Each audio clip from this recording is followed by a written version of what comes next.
Hello there, Dragonfire here, and I am back with a top 10 albums of the year.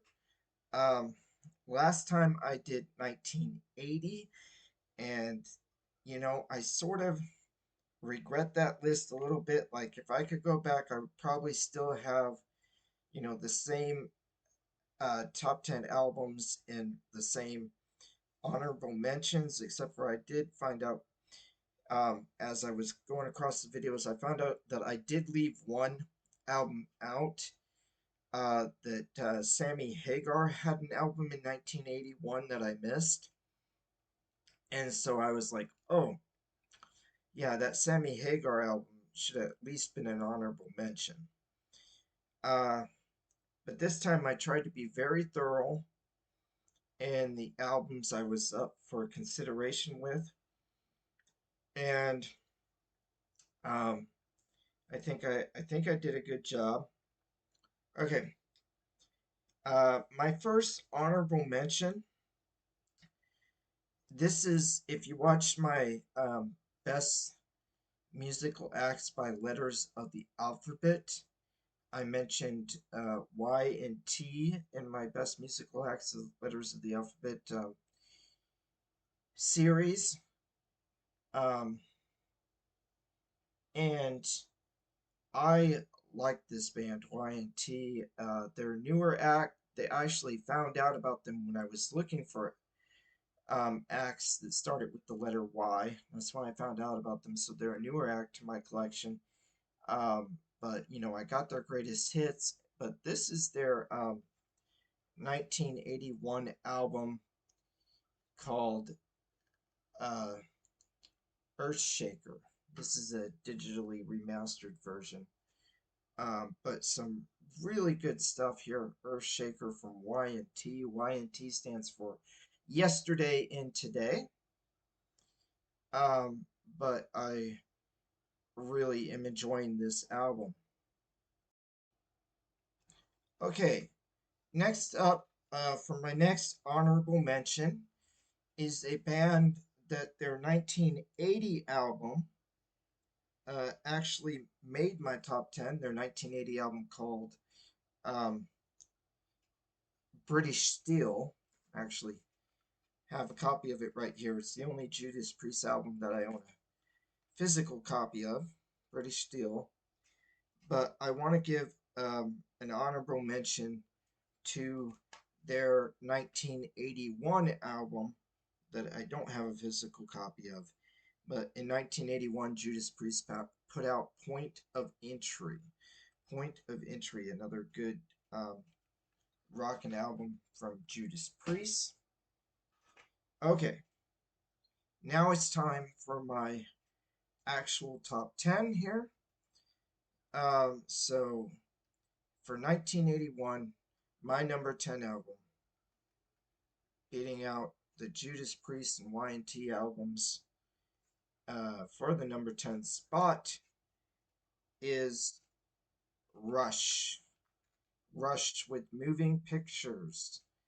Um, Probably my favorite Rush song of all time is on here, Tom Sawyer. Um, yeah, Tom Sawyer is on here along with Limelight, two excellent songs, Tom Sawyer and Limelight, and that's why Rush Moving Pictures takes my number 10 spot for 1981. Okay, my number 9 spot. All right, here it is. My number 9 is from Dokken. Now, this is Dokken's greatest hits right here. But the album cover is actually very similar to the album cover of the actual 1981 Dokken album, which is called Breaking the Chains. So, Breaking the Chains by Dokken from 1981. Singles that were released were I Can't See You, Young Girls, Were Legal, and Breaking the Chains. Breaking the Chains is my favorite of the singles. Um, and this is just an enjoyable listen from beginning to end. Great hair metal band, Dokken. Yeah, recommend the song Breaking the Chains. Okay? Alright. Next up is Ozzy Osbourne. And Ozzy Osbourne, 1981, put out his album, uh, Diary of a Madman. Diary of a Madman from 1981. This is in Ozzy Osbourne's greatest hits collection. Like I said, Diary of a Madman did come out in 1981, so I don't have a physical copy of it, but the singles were Flying High Again, Over the Mountain, and Tonight. Um, and I um, I am fond of the song You Can't Kill Rock and Roll, which is the third track on the Diary of Madman album. So check out Ozzy Osbourne's Diary of a Madman. That gets my number 8. So number 10 was Rush Moving Pictures. Number 9 was Dokken. Back for the Attack, I believe, or yeah, Back from the Attack, I believe it was. And Diary of a Madman by Ozzy Osbourne is number uh, number 8. So I've given you my 10, 9, and 8. Now my number 7. Number 7, Van Halen. Van Halen. Yes, Van Halen's Fair Warning came out in 1981. Um, this is probably out of all the Van Halen albums, they have 12 studio albums. I would probably rank this my number 5 among the Van Halen albums. Really solid stuff. 5 out of 12 is not bad. Uh, I did a video on Van Halen discography already, and watch that video if you want to see my picks for my Mount Rushmore, my top four Van Halen albums. But this would be my number 5 right here. Fair Warning from 1981. Um, Great stuff here from Van Halen. I like Mean Street, which is the first track, and Dirty Movies is the second track. Those are probably my 2 favorite songs on this album. Okay, up next, my, let's see, 10, 9, 8, 7, yep, my number 6, just barely missing out on the top 5 for me, is El Loco by ZZ Top. What a great album this is. Fantastic. This is the type of album you can just listen to from beginning to end. If I had to recommend one song, it would be Tube Snake Boogie, the first track on the album.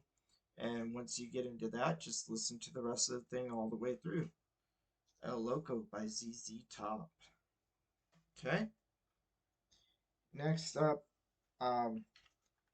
AC/DC, and I don't have a physical copy of this particular album from AC/DC, but their 1981 album, For Those About to Rock. Awesome, awesome album. For Those About to Rock, we salute you. I love the title track, For Those About to Rock, we salute you. This is Who Made Who, just representing AC/DC since I don't have this particular album. But yeah, 1981's For Those About to Rock, excellent stuff. Let's Get It Up was also released as a single, but I think For Those About to Rock is my favorite song on this particular album, but it's AC/DC, so you know you're getting a very consistent, very good album. Every AC/DC album, so consistent. Okay, now that was kicking off my top 5. Now we've reached my Mount Rushmore. Who am I going to give my Mount Rushmore to? This one is one I gave an honorable mention to in 1980. Actually, a number of these bands, like AC/DC, are repeats from 1980. But this one here, uh, Joan Jett, I kind of regret leaving her off the top 10 and only giving her an honorable mention last time for her self-titled album that came out in 1980. The album was re-released in 1981, but with the title added. So rather than just being a self-titled album, it was added. It was at the title "Bad Reputation" was added. So "Bad Reputation." This is a greatest hits collection, by the way, but I'm talking about her 1981 albums. Bad Reputation was released in 1981, but it was, like I said, just a rework of her 1980 self-titled album. But she did release another album in 1981, that being I Love Rock and Roll. So I Love Rock and Roll um, is uh, just Joan Jett's most famous song, and with good reason. Even though it's not an original, it is a cover, but it's still such a fantastic song. I love Rock and Roll by Joan Jett. It's a fantastic song. It's a fantastic album. Um, she also does a cover here on this album. I love on the I Love Rock and Roll album. She does a cover of Crimson and Clover, which of course is a Tommy James and the Shondells song. I know I've mentioned them before on my channel, but such great musicians, such great songwriters, and of course, Joan Jett was influenced by Tommy James and the Shondells, just like everyone else, and covers their song Crimson and Clover. Uh, Victim of Circumstances on here, I think an underrated Joan Jett song on from her 1981 I Love Rock and Roll album. So yeah, check out uh, that. Now, for number three, my number three, we're getting into medal territory here. My medals. So my bronze medal, third place in the Olympics gets a bronze medal, right? So my bronze medal is going to Foreigner. Their 1981 release called Four, the song Four, has Urgent, Waiting for a Girl Like You, Jukebox Hero, Don't Let Go, Break It Up, and two more singles were released from this album. Those are just my favorites, but two more singles from the Four album. So it had seven singles released, um, many of which made it onto this greatest hits collection. I mean, Urgent is on their greatest hits, the best of here. Waiting for a Girl Like You is on the greatest hits. Jukebox Hero is on the greatest hits. Um, so yeah, um, just a very, very solid album. Give a listen to it. Um,